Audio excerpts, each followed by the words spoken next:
प्रिय भैया, आज हम कक्षा द्वादशी विषय इतिहास अध्याय 1 हड़प्पा संस्कृति के बारे में, जिसमें ईंटें, मनके और अस्थियां, उसके बारे में हम पढ़ रहे हैं। हमने कल यानी उसके अगले भाग में हमने पढ़ा था अलेक्जेंडर कलिंगम, एक ऐसे भारतीय पुरातात्विक सर्वेक्षण संगठन के प्रथम डायरेक्टर जनरल जिनकी नियुक्ति 1806 में। उसके बाद हमने जॉन मार्शल के बारे में पढ़ा।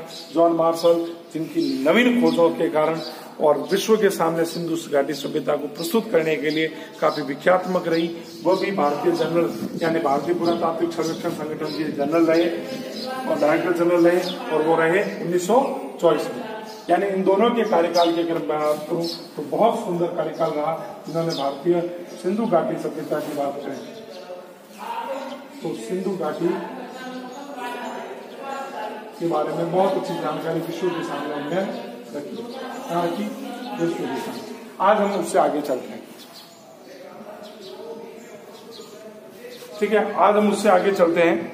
आज हम चलते हैं R.E.M. व्हीलर। R.E.M. व्हीलर की अगर मैं बात करूं तो R.E.M. व्हीलर जो है, उनका पूरा नाम Robert Eric Mortimer Wheeler. Robert Eric Mortimer Wheeler यानी एक बहुत अच्छे जनरल डायरेक्टर, जिनका कार्यकाल कहां से प्रारंभ हुआ?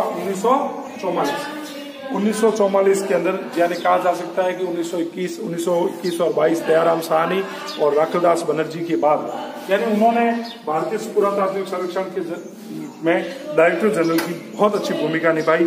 वह एक ब्रिटिश यानी अंग्रेज थे, लेकिन पुरातत्ववेत्ता थे, यानी पुरानी जानकारियां रखने वाले विद्वानों के रूप में काम किया और एक अधिकारी के रूप में वो रहे। व्हीलर को अगर कहा जाए तो 1944 के अंदर जो है आर्कियोलॉजिकल सर्वे ऑफ इंडिया यानी भारतीय पुरातात्विक सर्वेक्षण संगठन का डायरेक्टर बनाया गया, और अपने कार्यकाल के दौरान उन्होंने कई जगहों पर उत्खनन के कार्य किए। उनमें मुख्य जगहों की अगर मैं नाम लूं तो मैं कह सकता हूं ब्रह्मगिरी। कौन सा स्थान? ब्रह्मगिरी पहला। दूसरा अरिकामेडू, ब्रह्मगिरी और हड़प्पा। ये 3 ऐसे क्षेत्र थे, वहां पर उन्होंने अपने जो है पुरातत्व क्षेत्र में सर्वेक्षण संगठन के रूप में डायरेक्टर के रूप में काम किया। व्हीलर की ने जो है कहा जा सकता है कि व्हीलर ने पहचाना कि एक समान क्षैतिज इकाइयों के आधार पर जो है खुदाई करना। समान क्षैतिज इकाइयों का मतलब समझते हैं कि सीधे एक ही दौर में चलते रहे, ऐसा नहीं होना चाहिए। उन्होंने कहा कि नहीं, समान क्षैतिज इकाइयों पर खुदाई करने की बजाय टीलों पर जो विन्यास है उसका अनुसरण करते हुए खुदाई यानी उत्खनन किया जाना चाहिए। अति आवश्यक है, जिससे अधिक अवशेष उत्खनन के माध्यम से प्राप्त किए जा सके। ठीक है, साथ ही साथ वो सेना के अंदर कहा जाता है कि ब्रिगेडियर के रूप में, यानी सैनिक ब्रिगेडियर जो होता है एक बहुत उच्च पद होता है सेना का, उस ब्रिगेडियर के रूप में उन्होंने काम किया, और वही सेना की झलक उनके कार्य में भी झलकती थी। वह एक पुरातत्व पद्धति के एक सैनिक परिशुद्धता की झलक उनके कार्यों में झलकती थी। उसका एक उदाहरण अगर मैं लूं तो मैं कह सकता हूं हड़प्पा में व्हीलर पुस्तक के अंदर एक बहुत अच्छा उदाहरण आया हुआ है। उन्होंने अपनी पुस्तक है जिसका नाम है my archaeological mission to India and Pakistan, जो 1977 में छपी।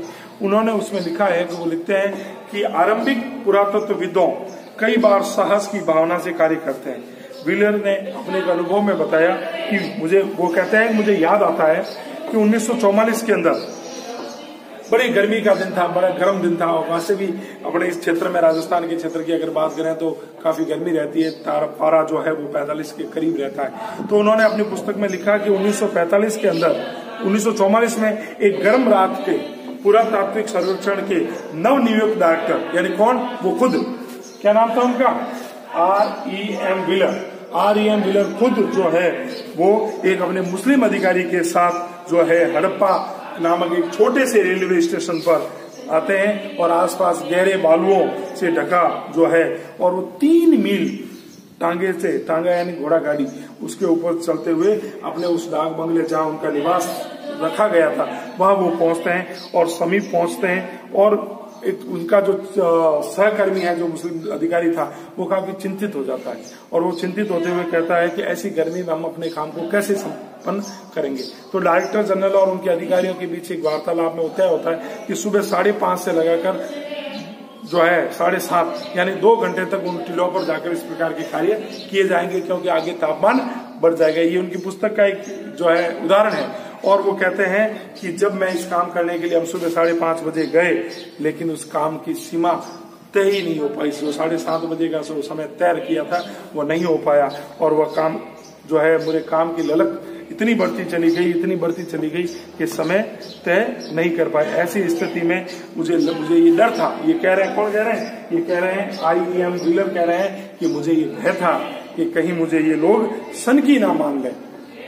क्या ना मान लें? सनकी। तो ऐसा उदाहरण उनके जीवन में देखने को मिलता है कि काम के प्रति उनकी ललक किस प्रकार की थी। ठीक है।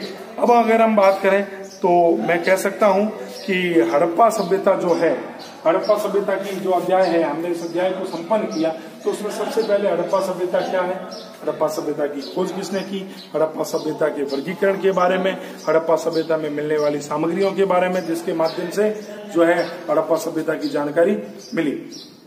ठीक है। दूसरी बात, अगर हमने हड़प्पा सभ्यता को बांटे तो प्राचीन हड़प्पा सभ्यता, नवीनतम हड़प्पा सभ्यता, या अपन कह सकते हैं पूर्ववर्ती सभ्यता, जो हमने आगे पढ़ा उसके बारे में हमने पढ़ा। फिर हड़प्पा सभ्यता का वर्गीकरण किया। हड़प्पा सभ्यता में हमने कृषि, पशुपालन और सुदूर क्षेत्रों में होने वाले आर्थिक व्यापार के बारे में समझा। ये सारा पूरा रिविजन हो रहा है। व्यापार के बारे में समझा। फिर हमने उसके अंदर बाढ़, लिपि, उन क्षेत्रों के बारे में माप, उनके बारे में अध्ययन किया। लिपियों के बारे में जो आज तक नहीं पढ़ी गई। फिर हमने उसके जो है उनके करने वाले सर्वेक्षण संगठनों के डायरेक्टर अलेक्जेंडर कनिंघम के बारे में, जॉन मार्शल के बारे में, IEM व्हीलर के बारे में, इन सब के बारे में अध्ययन किया। ये तो था इस पाठ का एक संपूर्ण सा सार। ठीक है। चलिए, हड़प्पा सभ्यता की जो अध्याय है इसका हमने सर्वेक्षण यानी एक सार के रूप में भी इसका अध्ययन किया। अब इसके कुछ प्रश्न बनते हैं, जिसमें पहला प्रश्न मैं अगर कहूं तो हम लिखेंगे हड़प्पा सभ्यता के जो है शहरों में, हड़प्पा सभ्यता के शहरों में लोगों में उपलब्ध भोजन सामग्री की वो सूची बनाएं और उपलब्ध करवाने वाले समूह की पहचान कीजिए। एक प्रश्न ये भी बनता है। दूसरा प्रश्न ये बनता है कि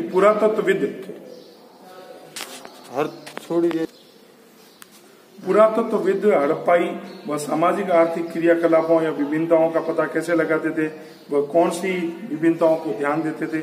ऐसे जो प्रश्न बनते हैं, इन प्रश्नों के बारे में, और इसके अलावा छोटे छोटे जो भी प्रश्न इस पाठ के बन रहे हैं, इस पाठ के प्रश्नों के बारे में पढ़ना है। उसको प्रश्न को उत्तरों को अपने उत्तर पुस्तिका में लिखना है। हो सकता है हम 1-2 दिन में इसका जो है छोटा सा टेस्ट भी ले लें। धन्यवाद।